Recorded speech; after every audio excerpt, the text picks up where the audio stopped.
Hello everyone, welcome to break time classes. इस video में लेखपाल और पीसीएस के एग्ज़ाम के लिए, खास करके लेखपाल के एग्ज़ाम के लिए कुछ मोस्ट इंपॉर्टेंट टॉपिक का एक कलेक्शन रहेगा।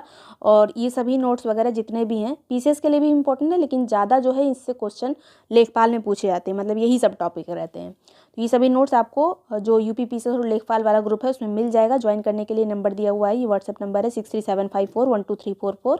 इस पर आप व्हाट्सएप पे मैसेज करेंगे तो ग्रुप की डिटेल आपको मिल जाएगी। आप उसमें लेखपाल ग्रुप डिटेल या पीसीएस ग्रुप डिटेल या ग्रुप डिटेल ही केवल मैसेज कर देंगे तो आपको मिल जाएगा। उसी में सभी hand written notes, current affair, test वगैरह जो भी चीज़ें सब आपको वहीं पर मिलेगी। फीस वही 500 ही है और उसको प्रॉपरली पढ़कर आप ज्वाइन कर सकते हैं। चलिए शुरू करेंगे। अब ये जो है फसलों के बारे में डायरेक्टली इनडायरेक्टली लेखपाल के एग्जाम में क्वेश्चन आते हैं। जो फसलों में रोग लग जाते हैं, प्रजातियाँ होती हैं, इनके बारे में भी क्वेश्चन पूछ लिया जाता है। उसको किसी भी टॉपिक में डाल दिया जाता है, किसी के भी अंतर्गत, लेकिन कृषि आती है उसमें। तो यहाँ पे, और ये पीसीएस के लिए भी इंपॉर्टेंट है, ज़्यादा इंपॉर्टेंट लेखपाल के लिए। बुआई देखिए रबी की फसल की अक्टूबर, ये आप अगर गांव से रिलेट करते होंगे तो थोड़ा दिमाग में रहता है कि ठंडी में जो है रबी की फसलें होती हैं और गर्मी में जो है खरीफ की फसलें होती हैं और बीच के जो मौसम होते हैं जायद की। तो इसमें बहुत ज़्यादा दिमाग नहीं लगाना है। कभी कभी ये जो बुआई वाला मंथ है ये भी चेंज कर दिया जाता है, थोड़ा एक मंथ इधर उधर भी लिखा रहता है ऑप्शन में, उस हिसाब से आपको आंसर करना है। और इसमें गेहूं, जौ, जई, तोरिया, लाही, सरसों, अलसी, ये सब जो है रबी की फसलें, चना, मटर, मसूर। एक बार दिमाग में लगाएंगे आप कि ठंडी के मौसम में फसलें कौन कौन सी होती हैं, तो उससे आपको रबी की फसल का अंदाज़ा लग जाएगा। और ये जो रबी की फसल होती है यहाँ पे शुष्क मौसम होना चाहिए, गर्म तापमान नहीं, मतलब ठंडा तापमान, गर्म और शुष्क मौसम के लिए सामान्यतः होते हैं। और ठंडी मतलब ठंडी होनी चाहिए, बरसात नहीं होनी चाहिए, ये एक है रबी की फसल के लिए। अक्टूबर से नवंबर तक का वो जो टाइम है बुआई का, उसके बाद जो है कटाई होती है। इसके बाद जब चैत्र का महीना आता है उस टाइम पे फिर जो है खरीफ की फसल में ये जून जुलाई में इसकी बुआई होती है। इसमें बहुत ज़्यादा तापमान रहता है और आर्द्रता बहुत ज़्यादा होनी चाहिए, बारिश भी होनी चाहिए। तो धान, ज्वार, बाजरा, मूंगफली, गन्ना, सोयाबीन, कुछ कुछ ऐसी फसलें होती हैं जो एक से ज़्यादा मौसम में होती हैं, तो वो भी याद रखिएगा। जैसे किसी किसी जैसे पश्चिम बंगाल में चावल की 3-3 फसलें बोई जाती हैं, 4-4 फसलें बोई जाती हैं धान की, तो वो एक अपवाद हो जाता है। लेकिन मेनली यही है कि मूंगफली, चना, सोयाबीन, उड़द, तूर, जूट, कपास, ये बहुत इंपॉर्टेंट है। ये इतना, ये जो है खरीफ की फसलें हैं। जायद की अरबी, भिंडी, तरबूज, खरबूज, खीरा, ककड़ी, ये सब जो होता है गर्मी में वो सब जायद की फसलें हैं। गेहूं के बारे में कुछ पूछा जाता है, जैसे कुछ कुछ चीज़ें, जैसे किस कुल का पौधा है, तो ग्रेमिनी कुल का है। जलवायु उष्णकटिबंधीय होनी चाहिए, तापमान 10 से 25 डिग्री सेंटीग्रेड, औसतन वर्षा 80 सेंटीमीटर तक लगभग वर्षा होनी चाहिए, बहुत ज़्यादा नहीं। वैज्ञानिक नाम ट्रिटिकम एस्टिवियम इसका वैज्ञानिक नाम होता है। गुणसूत्रों की संख्या 42 होती है। और यहाँ पर कुछ प्रजातियाँ हैं जो गेहूँ की हैं, बहुत इंपॉर्टेंट है ये। तो पूछा जाता है निम्न में से कौन सी गेहूं की प्रजाति नहीं है, इस तरह से, तो उसमें कुछ धान की दे दी जाएगी, तो उसको याद रखना है। तो यहाँ पर गेहूं की है ट्रिटिकम कॉम्पैक्टम, ट्रिटिकम लगा रहेगा तो समझ लीजिएगा गेहूं है। सोनारा 64। उसके बाद ट्रिटिकेल जो है, ट्रिटिकेल गेहूं, ये जो है गेहूं और सरसों की जो क्रॉस प्रजाति होती है उसको कहते हैं ट्रिटिकेल। राज 3077, ये क्या है, देर से बुआई के लिए ये उपयुक्त जो है प्रजाति होती है गेहूं की। मैक्रोनी गेहूं क्या होता है, तो जहाँ सिंचाई की सुविधा नहीं होती है इस गेहूं से सूजी बनाया जाता है, तो वहाँ पे जहाँ पे सिंचाई की सुविधा कम होती है वहाँ मैक्रोनी गेहूं बोया जाता है। इमर गेहूं जो है दक्षिण भारत के क्षेत्रों में बोया जाता है। इस तरह से घुमा फिरा के भी क्वेश्चन पूछे जा चुके हैं पहले। कुछ अन्य प्रजातियां होती हैं गेहूं की, जैसे सोनालिका, कुंदन, कल्याण, अर्जुन, सोना, गिरजा, गोमत, प्रभानी, चंद्रिका, भवानी, कंचन, मालवीय, भालिया, ये सब जो है गेहूं की प्रजातियां हैं। और आईसीएआर के द्वारा भी कुछ प्रजातियां, जैसे पूसा, सिंधु, गंगा, पूसा लगा रहेगा समझ लीजिएगा, आईसीएआर के द्वारा इसको डेवलप किया गया है, बनाया गया है इस प्रजाति को। फिर जो है नीलगिरी, खापली, पूसा मालवी, पूसा बेकर, ये सब गेहूं की प्रजातियां हैं। ये सोनालिका, कुंदन, कल्याण, अर्जुन, ये बहुत पूछे जाते हैं। फिर गेहूं में क्या होता है, कौन सा प्रोटीन, तो ग्लूटिन पाया जाता है। उसके बाद गेहूं में विटामिन कौन से होते हैं, तो B2, B6, E, ये सब विटामिन गेहूं में पाए जाते हैं। गेहूं के रोग में येलो रस्ट हो जाता है, brown rust, black rust, Karnal bunt, ये सब जो होता है किसके कारण होता है, तो करनाल बंट जो है टिलैटिया इंडिका कवक से होता है। तो एक कवक होता है टिलैटिया इंडिका, पूछा जा सकता है एग्जाम में। इससे जो है करनाल बंट हो जाता है, गेहूं में रोग हैं ये सब। फिर जो है गेहूं का मामा किसको कहा जाता है, गेहूं का मामा जो होता है वो फिलेरिस माइनर को गेहूं का मामा कहा जाता है। इसको खत्म करने के लिए आइसोप्रोट्यूरान का प्रयोग किया जाता है। धान के बारे में यहाँ पर राइस है, ये धान के बारे में कुछ महत्वपूर्ण तथ्य, जैसे ये भी ग्रैमीनी कुल का ही है, घास कुल जिसको कहते हैं।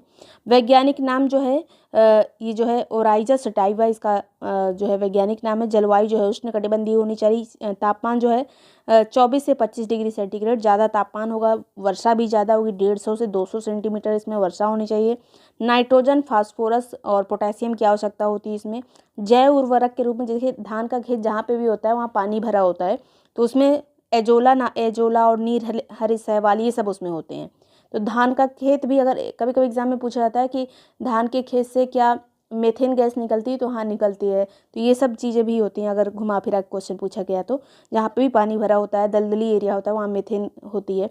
जैव उर्वरक के रूप में एजोला, नील हरी शैवाल ये सब जो है इसमें प्रयोग किए जाते हैं। संकर धान सबसे पहले कहाँ पे आया था, तो चीन में आया था संकर धान, जो क्रॉस प्रजाति होती है।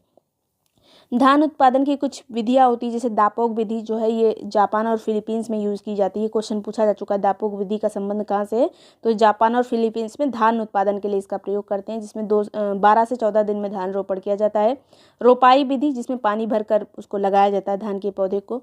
श्री विधि, कम खर्च अधिक उपज वाली श्री विधि कहलाती है। पश्चिम बंगाल में वर्ष में 3 बार चावल की फसल होती है, जो सितंबर अक्टूबर में होती है, इसको औस कहते हैं, जाड़े में अमन कहते हैं और गर्मी में उसको बोरो कहा जाता है। तो औस, अमन, बोरो कहाँ की धान की प्रजाति है, मतलब खेती है, तो पश्चिम बंगाल की। अब यहाँ पे धान की प्रमुख प्रजातियों के बारे में देखेंगे। तो प्रथम बौनी प्रजाति जो बोई गई थी धान की वो थी जया प्रजाति। अभी इसके नाम यहाँ पे देखिएगा, नाम इसके बहुत इंपॉर्टेंट है, इनसे क्वेश्चन कई बार पूछे जा चुके हैं। जो यहाँ वाले थे ऊपर वाले, वो नाम सब थोड़ा सा क्या जेंट्स करके नाम थे, मतलब अगर आप याद करने के लिए बताया जा रहा है बस। सोनालिका, कुंदन, कल्याण, अर्जुन ऐसे करके मेल नाम थोड़ा सा थे। और यहाँ पर देखेंगे धान वाले में तो थोड़ा सा फीमेल से नाम दिखेंगे, जैसे जमुना, करुणा, पद्मा, रत्ना, सरजू, कावेरी, ये कुछ नाम है। माही, कृष्णा, कृष्णा तो दोनों के होते हैं, कृष्णा, ये सब जो है धान की प्रजाति के नाम है। सुगंधा। अब यहाँ पे कुछ और नाम है, देख लीजिए यहाँ पर साकेत, गोविंद। साकेत, गोविंद भी बहुत पूछा जाता है। साकेत और गोविंद धान की प्रजातियाँ हैं। मसूरी आपने सुना ही होगा। हंसा भी धान की प्रजाति है और जगन्नाथ भी जो है धान की प्रजाति है। DRR 45 ये भी धान की प्रजातियाँ हैं। तो ये सब धान की प्रजातियाँ हैं, ये सब याद रखेगा, जमुना, करुणा, पद्मा वगैरह। फिर जो है धान के चावल धोने पर कौन सा विटामिन नष्ट हो जाता है, अगर ज़्यादा धो दें तो विटामिन B नष्ट हो जाता है। धान के रोग कौन से हैं, तो खैरा जो है ये जिंक की कमी से होने वाला रोग है जो धान में होता है। धान का खरपतवार नाशी क्या चीज़ है, तो प्रोपेनिल है। ये स्टेम 32, ये प्रोपेनिल नाम पूछा जा चुका है एग्जाम में। इसके अलावा क्यूटाक्लोर ये भी जो है खरपतवार नाशी है। इस तरह से क्वेश्चन आते हैं, प्रोपेनिल बहुत इंपॉर्टेंट है। फिर जो है मक्के की प्रमुख प्रजातियां, अभी इनकी सबकी प्रजातियां पूछी जाती हैं। तो D941 जो है मक्के की प्रजाति है। प्रकाश है, विवेक शंकर है, गंगा 5, पार्वती, हिम 129, राजेंद्र हाइब्रिड, शक्तिवन, माही कंचन बहुत इंपॉर्टेंट है, किरण, जवाहर मक्का, शक्तिमान भी बहुत इंपॉर्टेंट है, शक्तिमान, प्रभात, स्वीट कॉर्न, माधुरी। स्वीट कॉर्न, माधुरी भी बहुत पूछा जाता है, ये इंपॉर्टेंट है। ये जो है मक्के की प्रजातियाँ याद रखिएगा, शक्तिमान वगैरह, किरण, माही कंचन, राजेंद्र और माधुरी, ये सब मक्के की प्रजातियां हैं। फिर जो है आम की प्रजातियां, अल्फांसो, इसको आम का राजा कहा जाता है, महाराष्ट्र का आम है ये अल्फांसो। उसके बाद जो है सिंदूरी आम, ये आंध्र प्रदेश में ज़्यादातर होता है। सफ़ेदा आम ये आंध्र प्रदेश और तमिलनाडु वाले एरिया में इसको मैंगो शेक वाला आम कहते हैं, सफ़ेदा को। फिर तोतापरी आम, ये आंध्र प्रदेश का होता है माजा फ्रूटी के लिए। लंगड़ा आम यूपी बिहार में होता है, हरे रंग का होता है। चौसा जो है यूपी का आम है, पीला रसदार आम होता है। ये दशहरी आम यूपी का सबसे मशहूर है, ये पीले और हरे रंग का होता है। अन्य नाम जो हैं, अन्य जो प्रजातियां हैं, रतौल है, राम केला है, राम केला पूछा जा चुका है एग्जाम में। आम्रपाली, मल्लिका, ये सब जो है आम की प्रजातियाँ हैं। राम केला, आम्रपाली, मल्लिका, रतौल बहुत इंपॉर्टेंट है, आम की प्रजातियाँ, ये वाली कम याद रहती हैं। नेक्स्ट है यहाँ पर अमरूद की प्रजातियाँ, तो L40, इलाहाबाद सफ़ेदा, ललित एग्जाम में पूछा जा चुका है, ललित जो है अमरूद की प्रजाति है। फिर संगम, सेब रंग, ये सब अमरूद की प्रजातियाँ हैं। आंवला जो है NA6, ये जो कह रहे हैं पूछा जा चुका है वो सही में पूछा जा चुका है, ये मत सोचिएगा, इसको रिपीट भी किया जा चुका है। NA6, NA7, NA10, कंचन, लक्ष्मी 52, ये सब आंवले की प्रजातियाँ हैं। लीची की है गुलाब, सुगंधा, शाही, कलंकतिया, ये सब लीची की प्रजातियाँ हैं। गुलाब सुगंध याद रखिएगा, ये लीची की प्रजाति है। बेल की प्रजातियाँ, ये इतना ज़्यादा इंपॉर्टेंट नहीं है, NB से याद रखिएगा, NB करके है। केला जो है TC केला। पपीता की प्रजाति है पूसा स्वादिष्ट, पूसा, महिमा, मयूरी, सूर्या, रेड लेडी, मधुर, ये सब पपीता की प्रजातियाँ हैं। गेंदा के पूसा नारंगी, पूसा बसंती, जाफरी। फिर रजनीगंधा जो है, ये रजनीगंधा की प्रजातियाँ वैभव, सुवासिनी, सुवर्ण रेखा, रजत रेखा। हल्दी की राजेंद्र, सोनिया, आज़ाद हल्दी, वल्लभ प्रिया, रोमा। उतनी ज़्यादा ये सब इम्पोर्टेंट नहीं है, जो इम्पोर्टेंट है ऊपर था थोड़ा। फिर जो है लहसुन की है, यहाँ पर जी करके हो जो वो लहसुन का है। अदरक का सुप्रभा, वर्णा, बरुआ, सागर, लोकल, ये सब। जामदानी गुलाब, ये बहुत इंपॉर्टेंट, जामदानी गुलाब जो है नूरजहाँ और रानी साहब इसकी प्रजातियाँ हैं। टमाटर का है अर्का, विकास, पूसा रूबी, पूसा गौरव, सोनाली, शीतल, पूषा अली। फिर खरबूजे का है पूसा रसराज, हरा मधु, सरबती, मधुरस, दुर्गापुर मधु, हिसार मधु। उसके बाद अर्का राजहंस। भिंडी की परभन क्रांति, ये वो पूछी जा चुकी है, परभन क्रांति। उसके बाद पूसा सावनी, अर्का अनामिका, ये भिंडी की प्रजातियाँ हैं। तो ये कृषि के कुछ मतलब प्रजातियाँ और रोग वगैरह हो गए।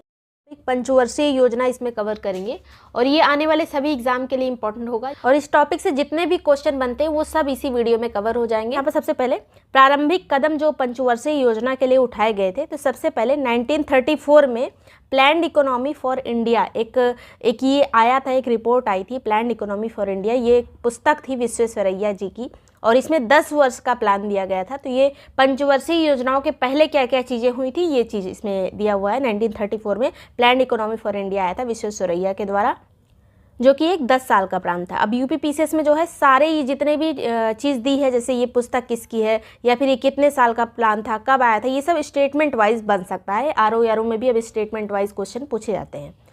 नेक्स्ट बात करेंगे, 1938 में आया था एक राष्ट्रीय नियोजन समिति, जिसकी अध्यक्षता की थी जवाहरलाल नेहरू जी ने। तो ये जो है अरेंज करने को कभी आ सकता है कि जन योजना कब आई थी, पहले क्या आया था, फिर राष्ट्रीय नियोजन समिति कब बनी थी, इस तरह से इसको अरेंज करिए। ये पहले भी क्वेश्चन इस तरह से पूछा जा चुका है। तो 1938 में आई थी राष्ट्रीय नियोजन समिति जवाहरलाल नेहरू की अध्यक्षता में। 1944 में एक बॉम्बे प्लान आया था, जिसके अध्यक्ष थे सर आरदेसी दलाल। और ये जो बॉम्बे प्लान था ये 15 साल का प्लान था, जिसमें बम्बई के 8 पूंजीपति शामिल थे। 8 पूंजीपतियों ने मिलकर इसको शुरू किया था। अध्यक्ष लेकिन थे सर आरदेसी दलाल। ये कितने साल का प्लान था बॉम्बे प्लान, तो 15 साल का था। इससे पहले जो हमने एक 10 साल का प्लान देखा था प्लान्ड इकोनॉमी फॉर इंडिया वाला। आगे यहाँ पर 1945 में एक आई थी पीपुल्स प्लान, जिसको जन योजना कहा गया था और ये MN रॉय के द्वारा आया था ये जन योजना 1945 में। फिर 1950 में सर्वोदय योजना आई थी, जयप्रकाश नारायण के द्वारा ये लाई गई थी सर्वोदय योजना। तो इतनी योजनाएं जो हैं पंचवर्षीय योजना के टाइप की थी, लेकिन ये पहले आ चुकी थी उससे, तो इनसे क्वेश्चन पूछा जाता है। योजना आयोग की स्थापना कब हुई थी, तो 15 मार्च 1950 को। उसके बाद जो है इसी के स्थान पर नीति आयोग की स्थापना हुई थी 1 जनवरी 2015 में। राष्ट्रीय विकास परिषद की स्थापना कब हुई थी, तो 6 अगस्त 1952 में। राष्ट्रीय विकास परिषद की स्थापना 6 अगस्त 1952। ये सभी जितनी भी चीज़ें आयोग संस्था जो भी बताई जा रही है, ये सब एग्जाम में क्वेश्चन पूछे जाते हैं, इसलिए यहाँ पर लिखे हुए हैं। अब पंचवर्षीय योजना में जो है, पंचवर्षीय योजना शुरू करते हैं तो 3 बार इसमें गैप आया था। ये तीनों गैप आपको याद रखने हैं, बाकी आपको ईयर अपने आप ही याद हो जाएंगे। 3 गैप कब कब आए थे, टोटल 7 साल के ये गैप आए थे। 3 बार आए थे और टोटल पूरा ईयर मिला लिया जाए तो 7 साल टोटल गैप रहा था। कब कब, तो पहली बार 1966 से 69 तक 3 साल का गैप। और ये जो है पूछा जाता है कि किस जो पहला वाला गैप आया था वो किन पंचवर्षीय योजनाओं के बीच में आया था, तो तीसरी और चौथी पंचवर्षीय योजनाओं के बीच में ये गैप आया था। पहला वाला 66 से 69 के बीच में। इसके अलावा दूसरा जो गैप आया था वो 2 साल का था, जो कि 1978 से 1980 के बीच में आया था। 78 से 80 के बीच में आया था, 5वीं से 6ठी पंचवर्षीय योजना के बीच में। फिर आया था 90 से 92 के बीच में 2 साल का गैप, जो कि 7वीं से 8वीं पंचवर्षीय योजना के बीच में था। तो ये चीज़ पूछा जा चुका है, इसलिए यहाँ पर लिखा हुआ है। पहला वाला 3री चौथी के बीच में, दूसरा वाला 5वीं छठी के बीच में, उसके बाद तीसरा वाला 7वीं से 8वीं के बीच में। नेक्स्ट यहाँ पे बात करेंगे पहली पंचवर्षीय योजना के बारे में। जो चीज़ें इंपॉर्टेंट होंगी वही यहाँ पे लिखी हुई हैं। तो पहली वाली थी 1951 से 56। पहले जो है 1951 से 56 उस टाइम जो है जवाहरलाल नेहरू की सरकार चल रही थी। मॉडल इसका था हेरोल्ड डोमर मॉडल। सबके मॉडल नहीं याद रखने, कुछ ही मॉडल हैं जो याद रखने हैं। हेरोल्ड डोमर मॉडल पर आधारित थी पहली पंचवर्षीय योजना। उद्देश्य इसका था, देखिए उद्देश्य और प्राथमिकता 2 अलग अलग चीज़ें रहेंगी। जहाँ पे उद्देश्य लिखा हुआ है उसको उद्देश्य की तरह ही पढ़िए। जैसे अर्थव्यवस्था को संतुलित विकास की प्रक्रिया का आरंभ, अर्थव्यवस्था के संतुलित विकास की प्रक्रिया का आरंभ, ये जो है ये पहली पंचवर्षीय योजना का उद्देश्य था। लेकिन प्राथमिकता क्या थी, तो प्राथमिकता थी कृषि। लक्ष्य इस बार रखा गया था 2.1% का और बहुत अच्छी सफल रही थी ये पहली पंचवर्षीय योजना।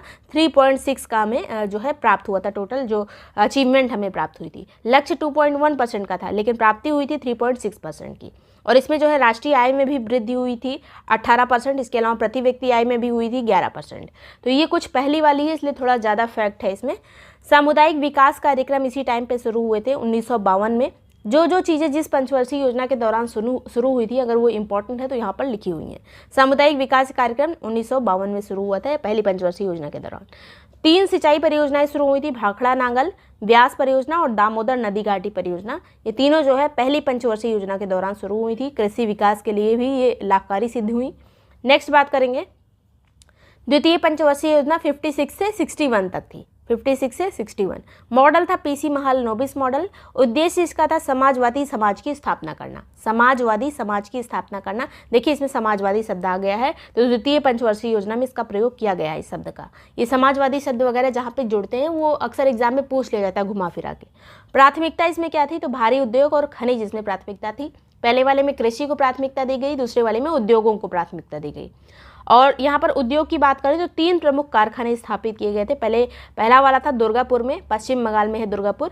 ये जो है यूके की मदद से स्थापित था, यूके के सहयोग से।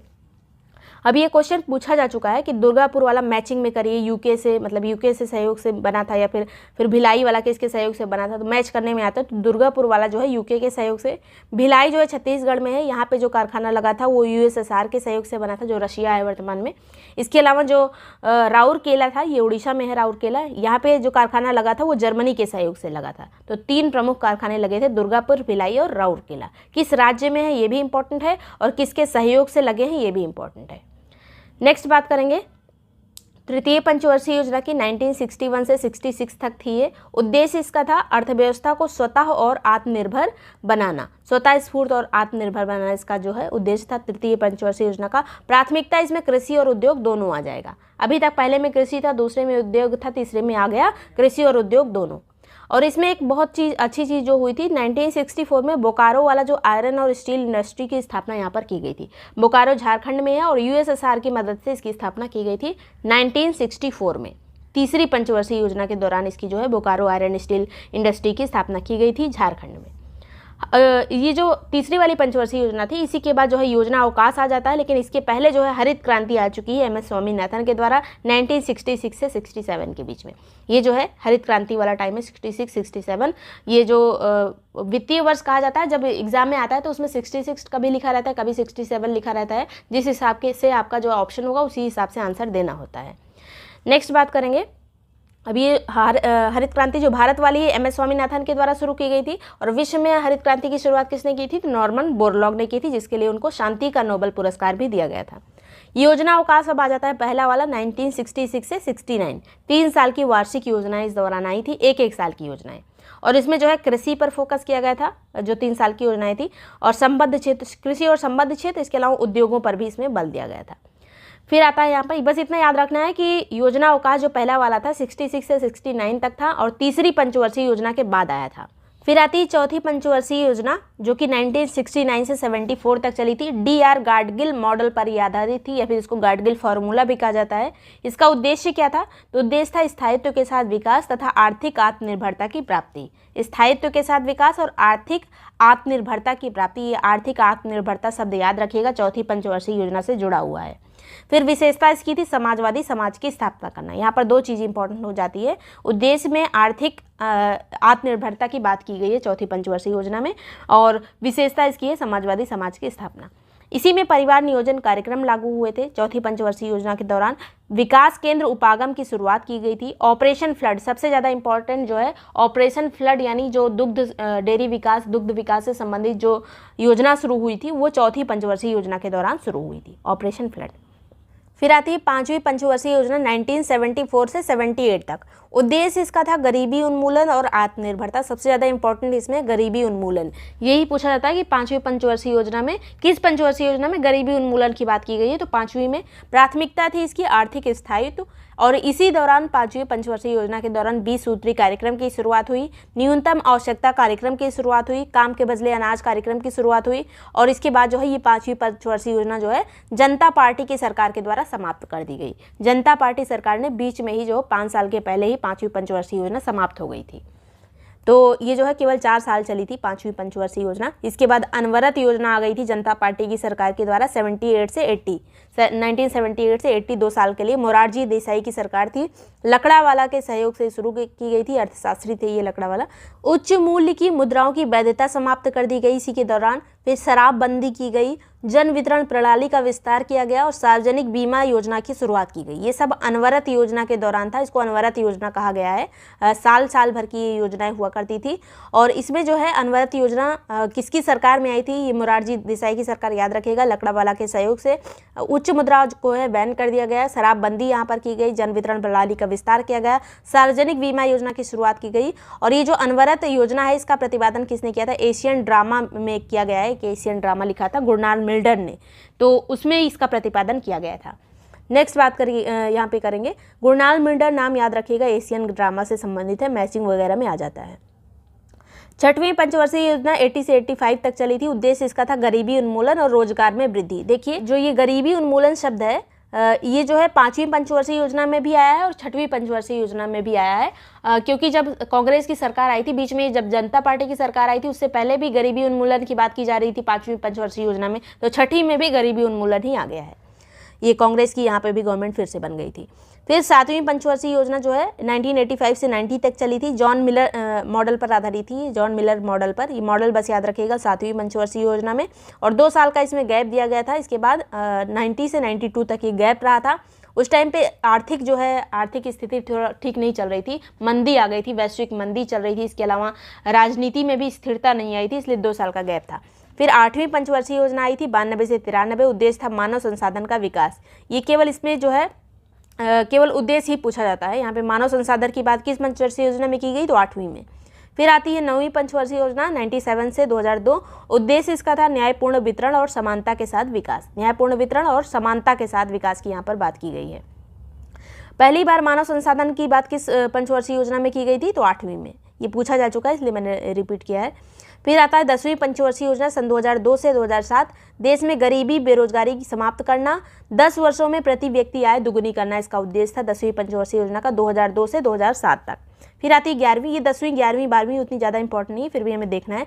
11वीं पंचवर्षीय योजना 2007 से 2012 तक चली थी। तीव्रतम समावेशी विकास इसका उद्देश्य था। फिर आती है 12वीं पंचवर्षीय योजना 12 से 17 तक। तीव्र समावेशी विकास और धारणीय विकास इसमें इसका उद्देश्य था।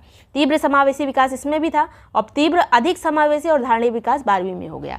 तो 2017 तक टोटल ये 1951 से शुरू हुई थी पंचवर्षीय योजना की कहानी और 2017 तक चली है लास्ट। उसके बाद जो है योजना आयोग भी खत्म हो गया था और ये जो है नीति आयोग की शुरुआत हो गई थी। उसके बाद फिर ये तब से बीजेपी की गवर्नमेंट चल रही है। तो ये जब भी बीजेपी की गवर्नमेंट आती थी पंचवर्षीय योजनाएं नहीं चलती थी, तो वही अब कहानी इस समय चल रही है। बस इतना इसमें ज़्यादा याद रखना है कि कब कब इसमें गैप आया था। तो गैप यहाँ पे लिखा हुआ है 1966 से 69, फिर 78 से 80, फिर 90 से 92। तो वीडियो पसंद आया हो, यूज़फुल लगा हो तो लाइक सब्सक्राइब कर लीजिएगा।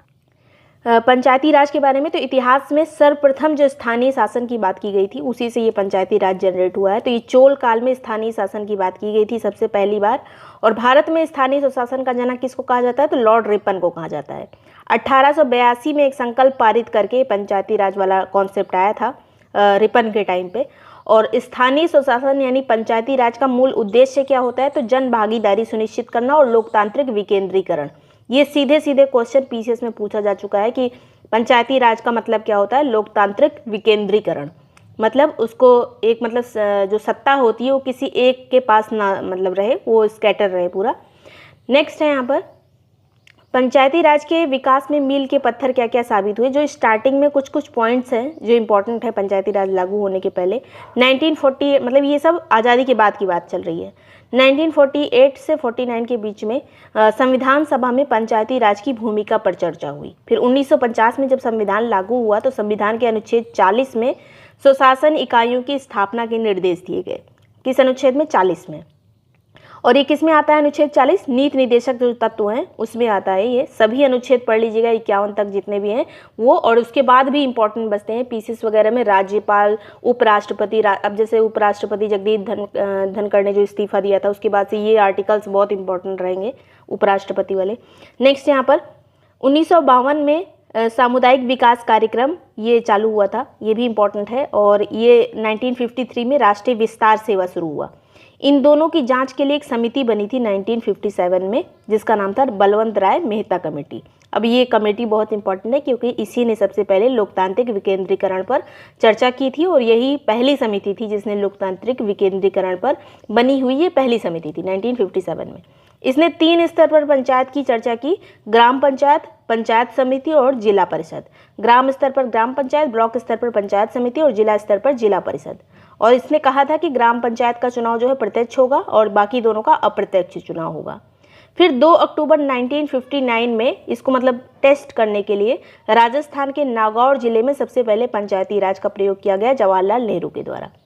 फिर जो है 11 अक्टूबर 1959 को आंध्र प्रदेश जो पहला राज्य बना जहां पूरे राज्य में पंचायती राज लागू किया गया। अभी ये एक जगह की बात की जाए तो नागौर जिला राजस्थान में, उसके बाद 11 अक्टूबर को जो है पूरे आंध्र प्रदेश में। अगर राज्य की बात की जाए तो आंध्र प्रदेश में सबसे पहले पंचायती राज लागू हुआ।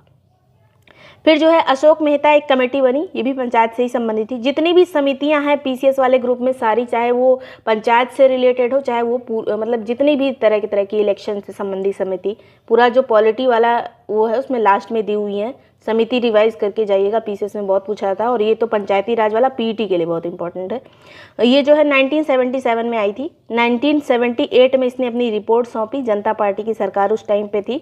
इसने जो है अशोक मेहता समिति ने त्रिस्तरीय की जगह द्विस्तरीय प्रशासन की बात की थी। एक तो जिला स्तर पर, दूसरा मंडल स्तर पर। जिला स्तर पर जिला समिति और मंडल स्तर पर मंडल समिति। इसकी रिकमेंडेशन उतना ज़्यादा मानी नहीं गई बाद में। जीवीके राव समिति 1985 में आई थी और इसने जो है जिला परिषद को अधिक महत्वपूर्ण स्थान दिया। बस इतना याद रखिए कब आई थी जीवीके राव समिति, क्योंकि कभी समितियों को ना अरेंज करने को आता है। फिर जो है एलएम सिंघवी समिति 1986 में आई थी और पंचायती राज संस्थाओं को संवैधानिक दर्जा देने की सिफारिश इसने की थी एलएम सिंघवी समिति ने। मतलब अभी तक पंचायतों को उसमें ऐड नहीं किया गया था संविधान में, जबकि ये बात की जा रही है। बाद में वो जो 243 अनुच्छेद वाला भी आगे देखेंगे। फिर जो थुंगन समिति एक आई 1988 में। तीनों स्तरों पर जनसंख्या के आधार पर आरक्षण की बात थुंगन समिति ने की थी। महिलाओं को आरक्षण की बात थुंगन समिति ने की थी। इसके अलावा हर राज्य में वित्त आयोग की सिफारिश भी थुंगन समिति ने की थी। ये जो वित्त आयोग होता है, राज्यों वाला वित्त आयोग, इसका काम होता है जो पंचायतें होती हैं उनको धनावंटन करने का, ये सब काम वित्त आयोग का होता है। वैसे जो नेशनल वाला वित्त आयोग होता है उसका काम केंद्र और राज्य के बीच में जो करों का बंटवारा होता है वो सब काम वो नेशनल वाला हमारा राष्ट्रीय वित्त आयोग करता है। नेक्स्ट है पंचायती राज के संवैधानिकरण का चरण, मतलब संविधान में कैसे ऐड किया गया। तो 1989 में 64वें संविधान संशोधन विधेयक जब पेश किया गया तो राज्यसभा में ये पास नहीं हुआ, राजीव गांधी की सरकार थी। फिर 1989 में ही राज्यों के मुख्यमंत्रियों का एक सम्मेलन आयोजित किया गया वीपी सिंह की सरकार में। 1992 में उसके बाद जो है 93वां संविधान संशोधन पास हुआ। उसके बाद जो है 93 में 24 अप्रैल 1993 में 73वें संविधान को लागू किया गया और जो है 73वां संविधान जो है पंचायती राज से संबंधित है। इसको संवैधानिक दर्जा दिया गया पंचायती राज को। और वर्तमान जो है में क्या स्थिति है पंचायती राज की, विशेष बात है तो त्रिस्तरीय ढांचे का प्रावधान है।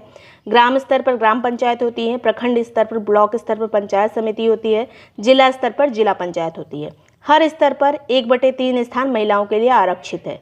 फिर जो है वर्तमान में इसका कार्यकाल कितना होता है तो 5 साल का कार्यकाल होता है। पंचायत भंग होने पर 6 माह के अंदर ही निर्वाचन कराया जाता है, इनकेस अगर पहले भंग हो गई तो।